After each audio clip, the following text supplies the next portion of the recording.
এক সময়ের কথা, উত্তরের বরফ ঢাকা রাজ্যে বাস করত এক সাহসী রাজকুমার, নাম তার আরভান। তার রাজ্য শান্ত ছিল, যতদিন না এক আগুনে শ্বাস ফেলা ভয়ানক ড্রাগন পাহাড় ভেদ করে এসে পড়ল। প্রথমে সবাই ভাবল ড্রাগন শত্রু, কিন্তু রাজকুমার বুঝতে পারল ড্রাগনটি আহত এবং ভয় পেয়ে গেছে। আরভান ড্রাগনটির কাছে গিয়ে তাকে সাহায্য করে। ড্রাগনের নাম ছিল ফায়রা। কিছুদিনে তারা ভালো বন্ধু হয়ে ওঠে।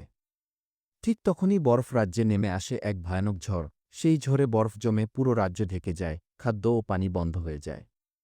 রাজকুমার আর ফায়রা মিলে ঝড়ের উৎস খুঁজতে বের হয়। তারা আবিষ্কার করে এক পুরনো জাদুকরের বরফমন্ত্র রাজ্যকে গ্রাস করছে। ফায়রার আগুন আর আরভানের বুদ্ধি দিয়ে তারা জাদুকরকে হারায়। ঝড় থেমে যায়, রাজ্য আবার আলোয় ভরে ওঠে। সবাই ড্রাগনকে বুকে টেনে নেয়। আরভান আর ফায়রা হয়ে ওঠে সত্যিকারের বীর, যারা বিশ্বাস, বন্ধুত্ব আর সাহসে রাজ্যকে বাঁচিয়েছিল।